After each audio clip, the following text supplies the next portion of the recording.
नमस्कार दोस्तों, मैं नरेश शर्मा, फैकल्टी ऑफ काव्य क्लासेस आपका एक बार फिर से हार्दिक स्वागत करता हूं। और लेक्चर शुरू करने से पहले मैं आपको बताना चाहूंगा कि अगर आपने अभी तक भी हमारा काव्य क्लासेस का यूट्यूब चैनल जो है सब्सक्राइब नहीं किया है तो उसको सबसे पहले आप सब्सक्राइब कीजिए और साथ के साथ में बेल आइकन का बटन दबाना ना भूलें।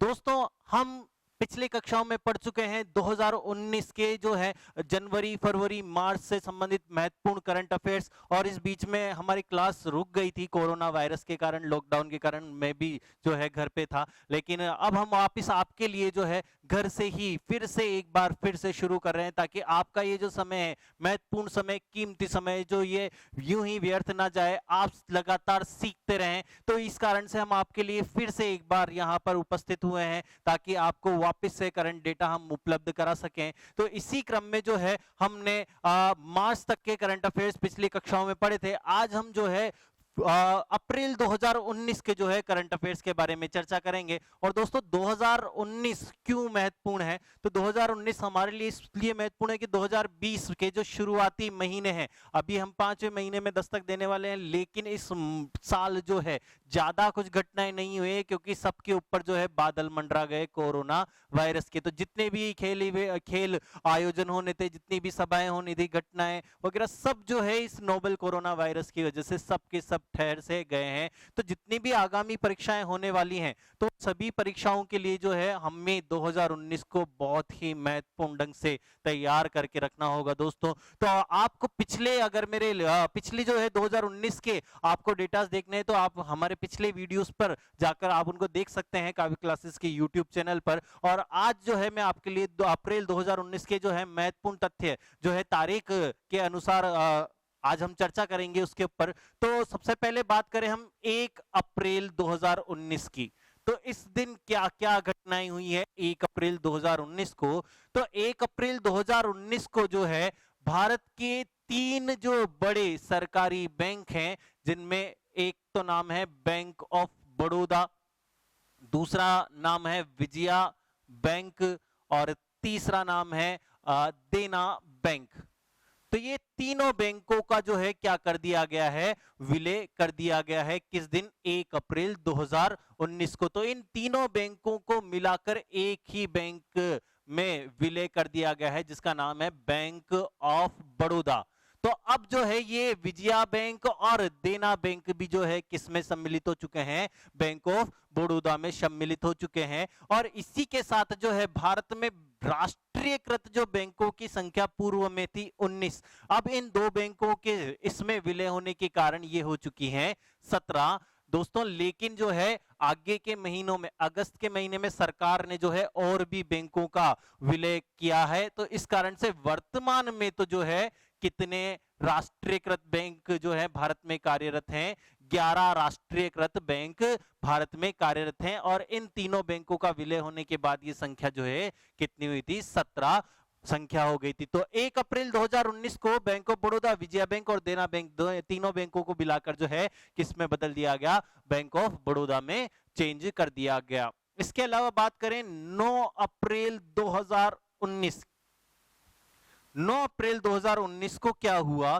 तो 9 अप्रैल 2019 को जो है विश्व का सबसे बड़ा बैंक समूह, जिसे हम विश्व बैंक समूह के नाम से जानते हैं, तो विश्व बैंक समूह जिसकी स्थापना 1945 में हुई थी, तो विश्व बैंक समूह के नए अध्यक्ष के रूप में दोस्तों, तो नए अध्यक्ष के रूप में डेविड मलपास की नियुक्ति की गई है।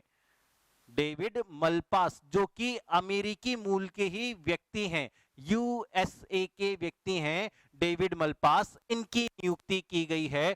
डेविड मलपास को जो है 9 अप्रैल 2019 को विश्व बैंक का नया अध्यक्ष बनाया गया। इससे पहले जो है विश्व बैंक के अध्यक्ष के रूप में किसने कार्य किया? तो इससे पहले जो है विश्व बैंक के अध्यक्ष के रूप में जिसने काम किया, उनका नाम था Jim Yong Kim. Jim Yong Kim जो हैं 2012 से लेकर 2019 तक विश्व बैंक के अध्यक्ष रहे। सामान्यतः विश्व बैंक के अध्यक्ष का कार्यकाल 5 वर्ष का होता है, तो इनका कार्यकाल 2012 से 2017 तक था और फिर इन्हें दोबारा जो है अध्यक्ष के लिए नियुक्त किया गया 2017 से 22 तक के लिए। लेकिन इन्होंने व्यक्तिगत कारणों की वजह से जो है समय से पूर्व ही इस्तीफा दे दिया। तो इनके इस्तीफा देने के कारण जो है विश्व बैंक के अध्यक्ष का पद जो है रिक्त था और इस रिक्त के समय जो है क्रिस्टालिना जार्विवा जो बल्गारिया की आर्थिक मुख्य सलाहकार हैं, वो विश्व बैंक के आर्थिक सलाहकार के रूप में कार्य कर रही थी क्रिस्टालिना जार्विवा। तो कार्यवाहक अध्यक्ष के रूप में क्रिस्टालिना जार्विवा कार्य कर रही थी और उन्हें हटाकर जो है पूर्ण अध्यक्ष के रूप में या पूर्णकालिक अध्यक्ष के रूप में किसकी नियुक्ति की गई है?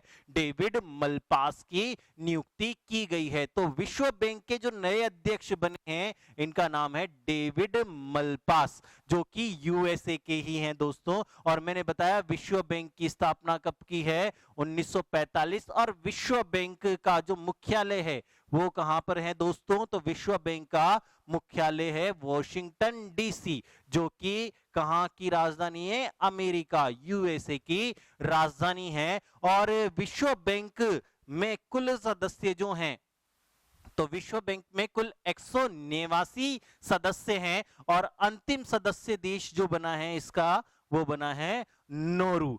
और विश्व बैंक काम क्या करता है? तो विश्व बैंक जो है सदस्य देशों को दीर्घकालीन ऋण प्रदान करने का कार्य करता है। लंबी अवधि के लिए क्या करता है? ऋण प्रदान करता है। और विश्व बैंक का सदस्य बनने के लिए किसी भी देश को जो है पहले IMF अंतरराष्ट्रीय मुद्रा कोष, इंटरनेशनल मॉनेटरी फंड की जो है क्या करनी पड़ती है? सदस्यता ग्रहण करनी पड़ती है, तब जाके वो क्या करता है? विश्व बैंक का सदस्य बन सकता है। और दोस्तों सबसे ज्यादा जो प्रश्न पूछा जाता है ये पूछा जाता है कि विश्व बैंक का वास्तविक नाम क्या है या किस संस्था को मुख्य रूप से विश्व बैंक के नाम से जाना जाता है?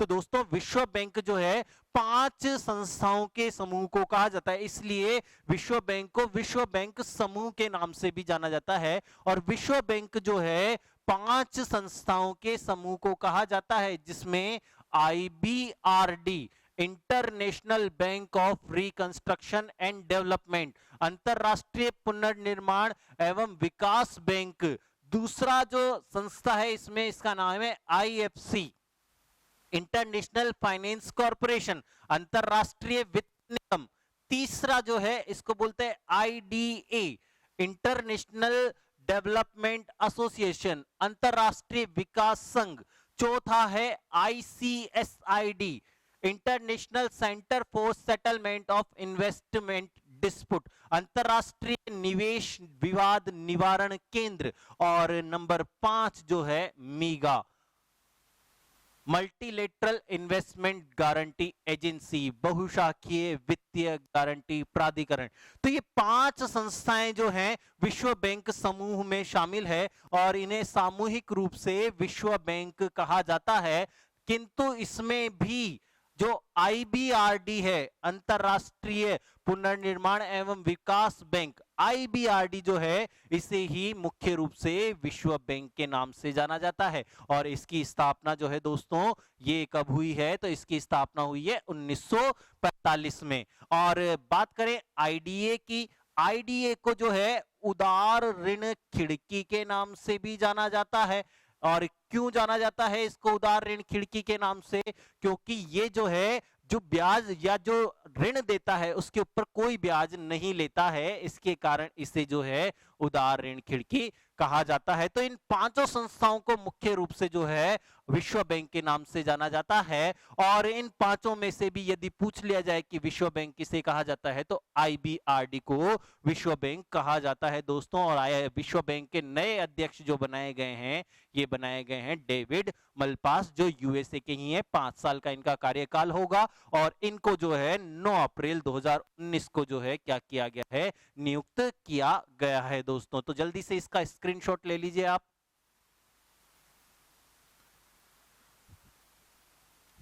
अगले की बात करें दोस्तों, आप कंटिन्यू इसको रिवाइज करते रहेंगे तो आपका जो है घर बैठे ही जो है सारा रिवीजन हो जाएगा, आपको लिखने की भी जरूरत नहीं पड़ेगी। जब चाहे आप इस वीडियो को दोबारा देख सकते हैं, कहीं पर भी कोई भी कंफ्यूजन आपको होता है तो आप हमारे इस वीडियो पे कमेंट कीजिए, हम आपका जो है सभी कमेंट पढ़ते हैं और जितनी भी जो स्टूडेंट्स हैं, हमारे स्टूडेंट्स की जो समस्या है उनको जल्दी से जल्दी जो है सोल्व करने की हम कोशिश करते हैं। तो आप हमारे साथ जुड़े रहिए और आपके दोस्तों को भी बताइए कि उनके लिए खाली बैठने का समय नहीं है। जो प्रतियोगी परीक्षाओं की तैयारी कर रहे हैं उनके लिए ये बहुत ही महत्वपूर्ण समय है, वो अपने आप निरंतर जो है अपने आप को अपडेट कर सकते हैं। उन्हें किसी भी कोचिंग को जो है वहां पर वो क्योंकि जा नहीं सकते लॉकडाउन की वजह से, तो वो घर बैठे ही जो है अपनी स्टडी को रेगुलर कर सकते हैं। और हम कोशिश कर रहे हैं आपके लिए कि सारी क्लासेस जो है वापस से जो है धीरे धीरे आपके रूटीन में ले आए। तो दूसरे भी वीडियो हम अपलोड कर रहे हैं, तो इसलिए आप हमारे चैनल से लगातार जुड़े रहिए और साथ में जो यूट्यूब पे जो बेल आइकन का बटन आता है उसे आप जरूर प्रेस कीजिए, क्योंकि जैसे ही हमारे कोचिंग का कोई भी नया वीडियो आएगा आपके जो है मोबाइल पे नोटिफिकेशन आ जाएगा और आप उसे जो है उसी समय देख सकते हैं और अपने आप को अपडेट कर सकते हैं। दोस्तों तो आगे चले हम, तो 2019 अप्रैल 2019 में जो है 11 अप्रैल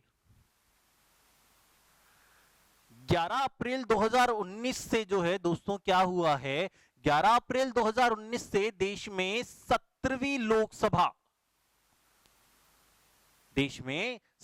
लोकसभा के चुनाव जो है प्रारंभ हुए। और ये 17वीं लोकसभा के चुनाव जो है कितने चरणों में संपन्न होंगे, तो ये 7 चरणों में संपन्न होंगे। इसके बारे में विस्तार से चर्चा करेंगे हम, पूरा रिजल्ट, कौन सी सीट से कौन सा सांसद जीता, सबसे ज्यादा वोटों से कौन जीता, सबसे वृद्ध, सबसे युवा, कितने मंत्रिमंडल में मंत्री लिए गए, शपथ समारोह में कौन आया। तो ये सारा जो है मैं आपको रिवीजन कराऊंगा, लेकिन वो कराऊंगा मई वाले माह के। अभी हम बात कर रहे हैं कब के, अप्रैल माह के। तो अप्रैल माह में तो चुनाव प्रारंभ हुए हैं, कब से, 11 अप्रैल 2019 से प्रारंभ हुए हैं 17वीं लोकसभा के चुनाव, जो कि कितने चरणों में संपन्न होंगे, 7 चरणों में संपन्न होंगे। दोस्तों इसके बाद हम बात करें एक बहुत ही महत्वपूर्ण टॉपिक पर, डीआरडीओ के द्वारा जो है ओडिशा के चांदीपुर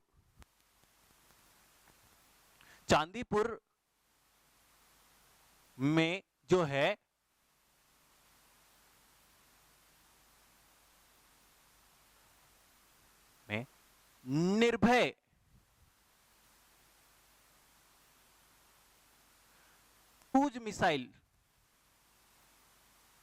निर्भय क्रूज मिसाइल का जो है 6ठी बार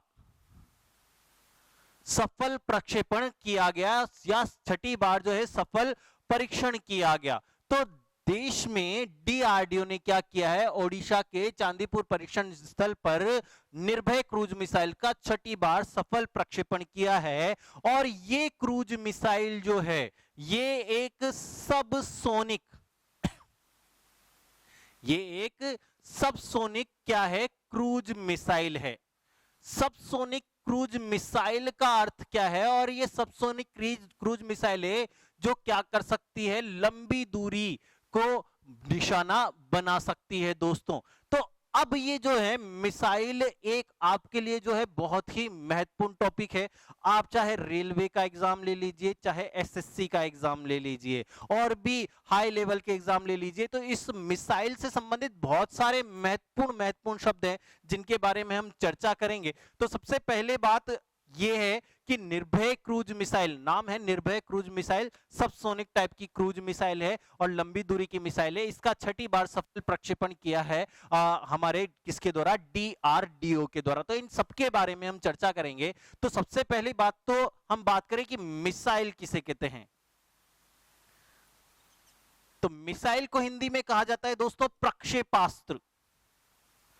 क्या कहा जाता है, प्रक्षेपास्त्र। और प्रक्षेपास्त्र जो है क्या है, 2 शब्दों से मिला हुआ है। एक तो है प्रक्षेप प्लस अस्त्र। अस्त्र का मतलब तो हाथ से चलाया जाने वाला, प्रक्षेप मतलब फेंक कर, तो हाथ से फेंक कर चलाया जाने वाला अस्त्र क्या हो गया, प्रक्षेपास्त्र हो गया। दोस्तों तो मिसाइल जो है सामान्यतः एक स्थान से जाकर दूसरे स्थान पर क्या करती है, अटैक करने का काम करती है। और मिसाइल मुख्यतः दोस्तों जो है 3 प्रकार की होती है। तो मिसाइल जो है कौन कौन से 3 प्रकार की होती है? तो एक तो होती है बैलिस्टिक मिसाइल, एक होती है क्रूज मिसाइल और एक होती है इंटरसेप्टर।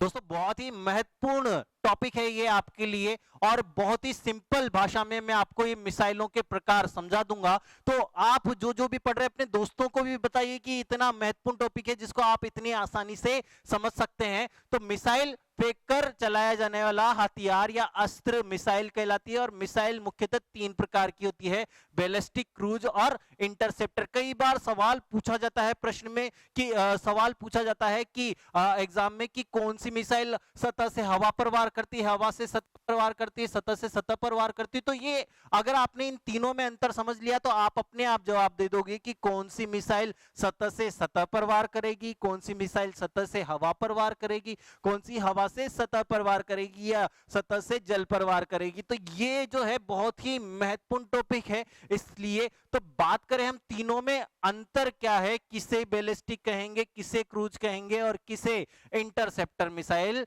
कहेंगे, तो आप पहले यहां तक का स्क्रीनशॉट ले लीजिए दोस्तों, फिर मैं आगे इन तीनों में अंतर बताता हूं, और इसके बाद जो है हम सबसोनिक पे बात करेंगे और डीआरडीओ पर भी बात करेंगे। तो आप इसका स्क्रीनशॉट ले लीजिए जल्दी से, तो फिर मैं आपको आगे का मैं बताऊंगा।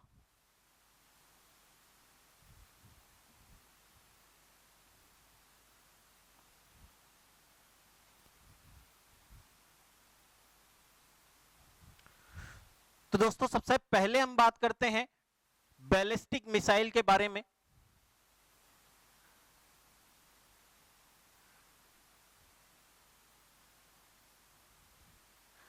तो बैलिस्टिक मिसाइल क्या है? तो बैलिस्टिक मिसाइल जो है ऐसी मिसाइल है जो केवल दिशा सूचक यंत्र के माध्यम से चलती हो। तो बैलिस्टिक मिसाइल का मेन कार्य, मुख्य कार्य क्या है? तो बैलिस्टिक मिसाइल सबसे पहली तो एक ये बात है कि इसमें दिशा सूचक यंत्र लगा होता है।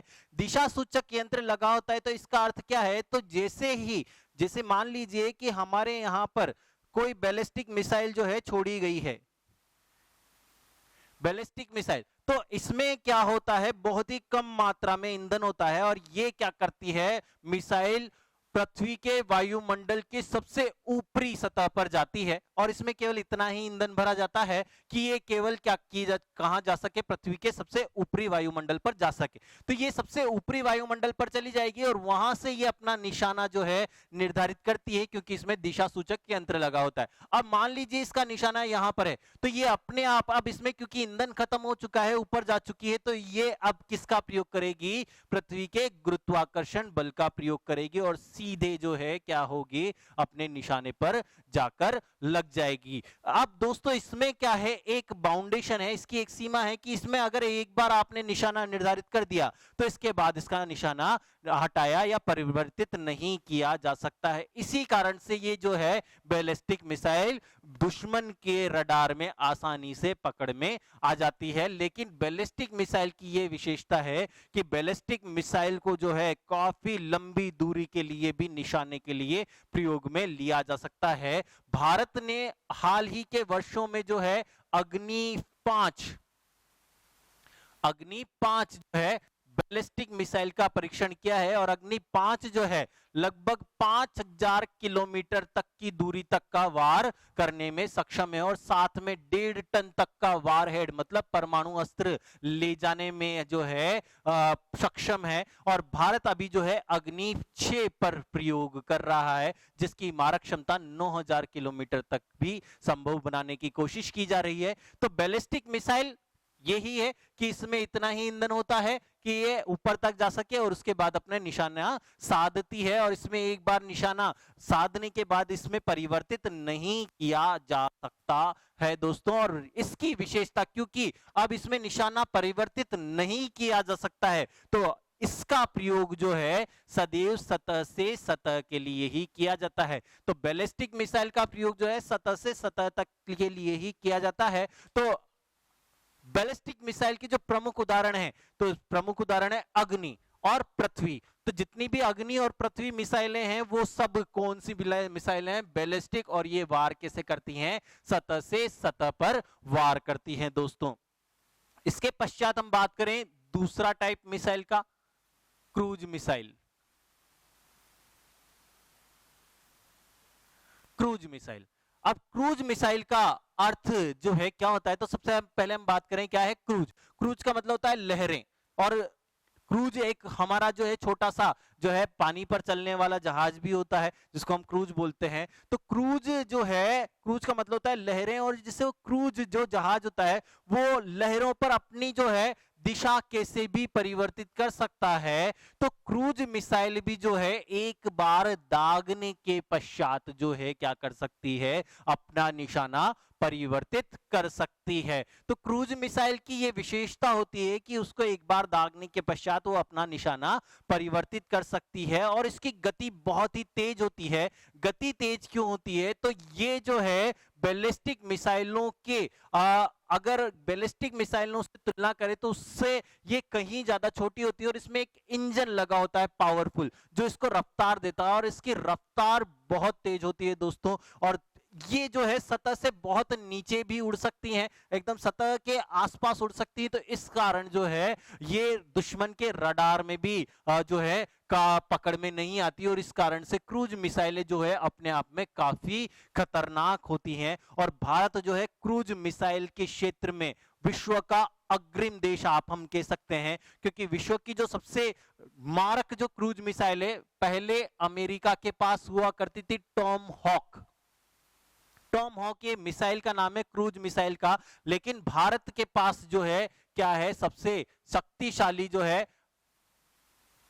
क्रूज मिसाइल है जिसका नाम ब्रह्मोस है। ठीक है, ब्रह्मोस मिसाइल जो कि भारत में जो रूस के सहयोग से जो है बनी है। लेकिन ब्रह्मोस मिसाइल की जो है क्या है, ब्रह्मोस मिसाइल की एक जो है कमी यह है कि इसकी मारक क्षमता जो है 300 से 500 किलोमीटर तक ही है।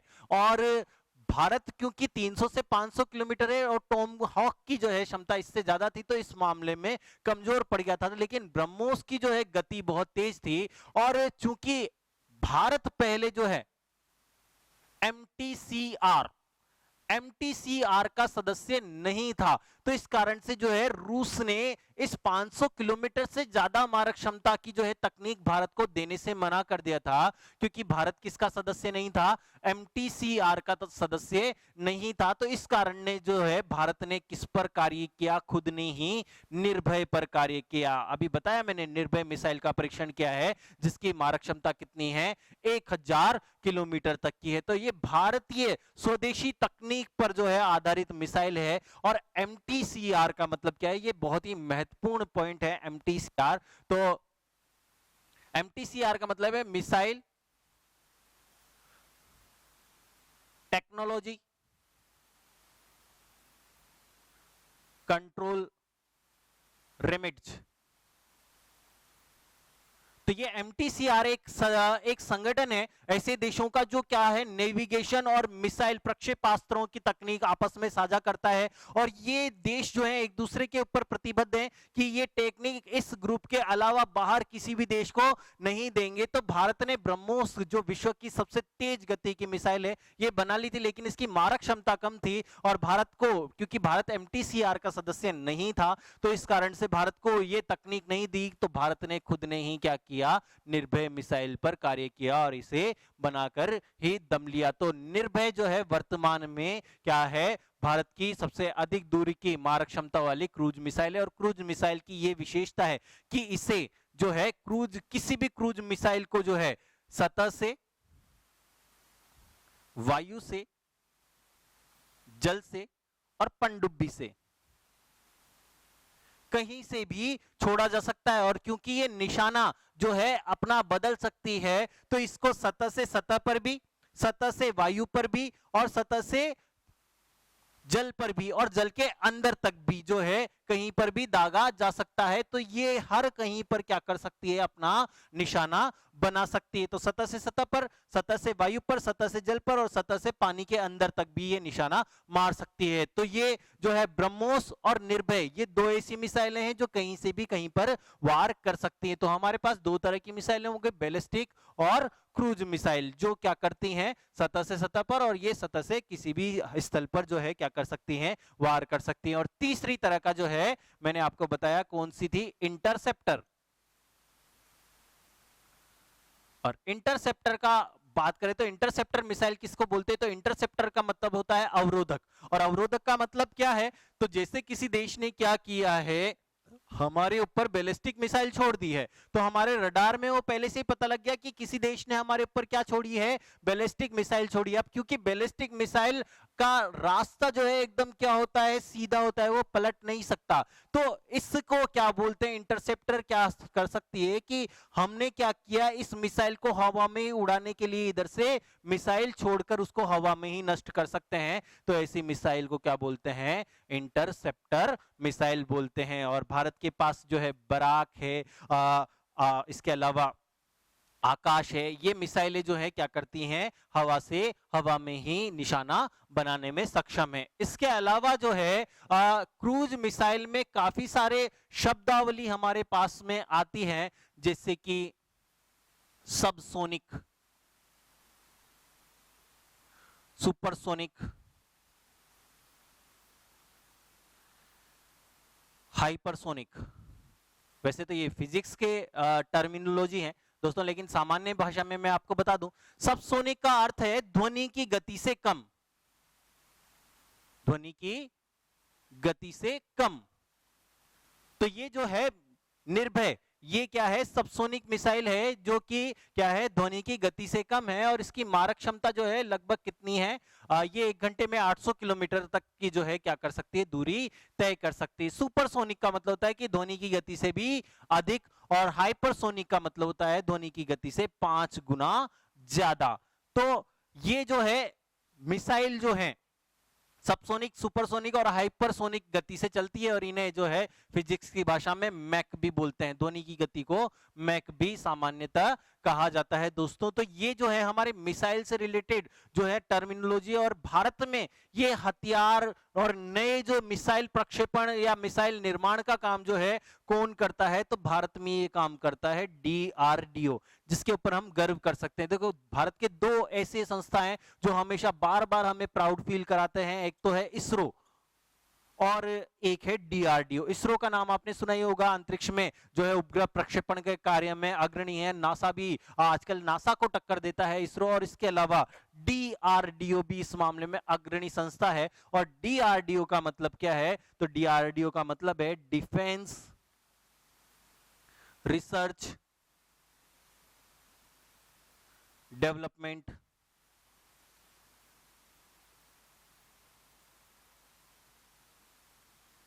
ऑर्गेनाइजेशन।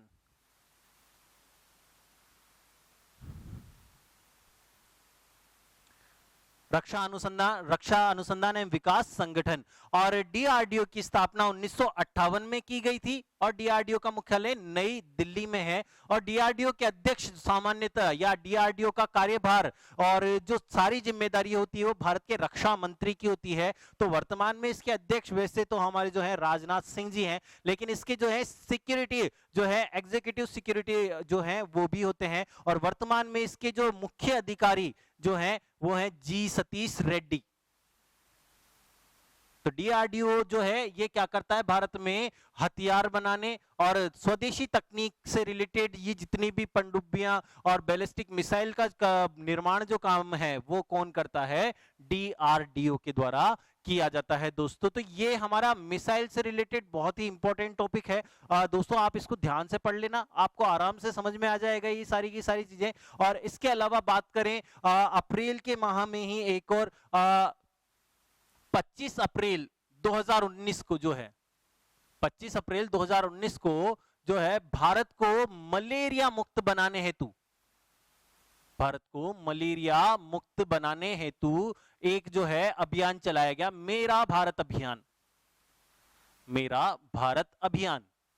तो मेरा भारत अभियान जो है चलाया गया, और इसका जो है मुख्य लक्ष्य था कि भारत को 2030 तक जो है क्या करना है, मलेरिया मुक्त बनाना है। तो भारत को मलेरिया मुक्त बनाने के लिए जो है क्या अभियान चलाया गया है, मेरा भारत अभियान चलाया गया है दोस्तों। तो ये हमारे अप्रैल माह के जो है महत्वपूर्ण बिंदु थे। एक बार फिर से मैं रिपीट कर देता हूं। 1 अप्रैल 2019 को भारत के 3 राष्ट्रीयकृत बैंकों, bank of Baroda, Vijaya bank और देना बैंक, तीनों का क्या किया गया है, विलय किया गया है। और देश में 19 राष्ट्रीयकृत बैंक थे जिनकी संख्या घटकर 17 हो गई, वर्तमान में 11 है, जो अगली क्लासों में हम और भी पढ़ेंगे। इसके अलावा जो है 9 अप्रैल 2019 को जो है विश्व बैंक के जो है अध्यक्ष के रूप में डेविड मलपास की नियुक्ति की गई है अगले 5 सालों के लिए। और इसके बाद बात करें कि 11 अप्रैल से भारत में जो है 17वीं लोकसभा के चुनाव जो है प्रारंभ हुए हैं।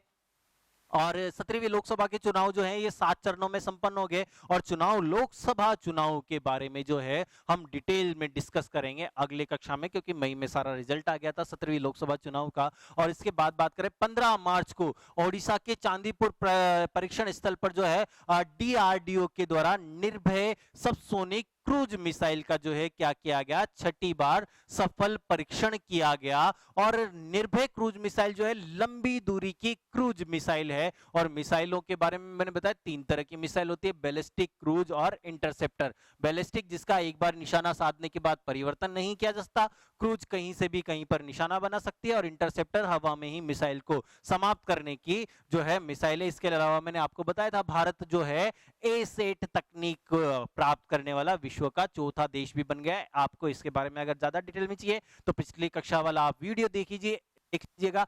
एसेट तकनीक के बारे में, एंटी सैटेलाइट तकनीक के बारे में मैंने आपको उस कक्षा में बताया था। और बैलिस्टिक मिसाइल के बारे में मैंने बताया था। बैलिस्टिक मिसाइल के जो मुख्य प्रकार है, पृथ्वी मिसाइल, पृथ्वी 1, पृथ्वी 2, पृथ्वी 3, अग्नि 1, अग्नि 2, अग्नि 3, अग्नि 4, अग्नि 5 और अग्नि 6 का भी प्रक्षेपण चल रहा है। विश्व की सबसे लंबी दूरी की मारक क्षमता वाली बैलिस्टिक मिसाइल जो है चाइना के पास है, डोंगफेंग, जिसकी मारक क्षमता लगभग 10,000 किलोमीटर तक है। और क्रूज मिसाइल, भारत के पास विश्व में सबसे लंबी दूरी तक की मार करने वाली क्रूज मिसाइल निर्भय मिसाइल है। और सबसे तेज चलने वाली, विश्व की सबसे तेज गति की क्रूज मिसाइल जो है ब्रह्मोस मिसाइल है। और ब्रह्मोस मिसाइल क्योंकि सतह से बहुत नजदीक चलती है तो इसका कारण इसको रडार भी पकड़ने में असक्षम है, और इस कारण से ये अपना निशाना जो है अचूक बनाती है।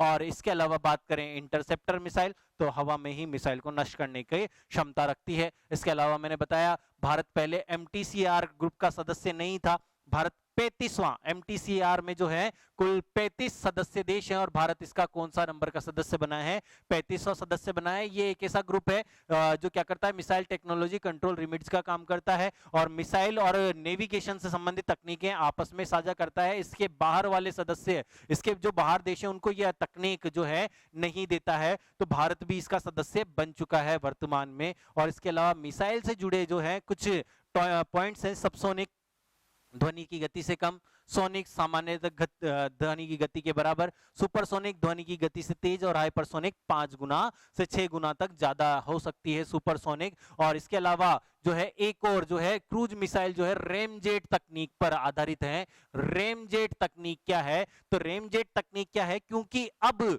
मिसाइल को चलाने के लिए इसमें अग्नि की जरूरत होती है, अंदर जो है इसमें आग जलती है, तो आग जलाने में ऑक्सीजन का प्रयोग किया जाता है। तो अन्य मिसाइलों में, बैलिस्टिक मिसाइलों में लिक्विड ऑक्सीजन डाली जाती है, जो क्या करती है, अंदर जो है ज्वलन का कार्य करती है। लेकिन क्रूज मिसाइल जो है क्या है, रेमजेट तकनीक पर आधारित होती है, और ये जो है चलते चलते ही क्या करती है, वायुमंडल से ही ऑक्सीजन खींच लेती है और अंदर ज्वलन का कार्य कर लेती है, जिसको क्या बोलते हैं, रेमजेट तकनीक कहा जाता है। और भारत में मिसाइल और आधुनिक हथियार निर्माण करने का कार्य जो है दोस्तों कौन करता है, DRDO करता है, डिफेंस रिसर्च डेवलपमेंट ऑर्गेनाइजेशन। 1958 में इसकी स्थापना है, मुख्यालय नई दिल्ली है, और इसके अध्यक्ष सामान्यतः भारत के रक्षा मंत्री होते हैं।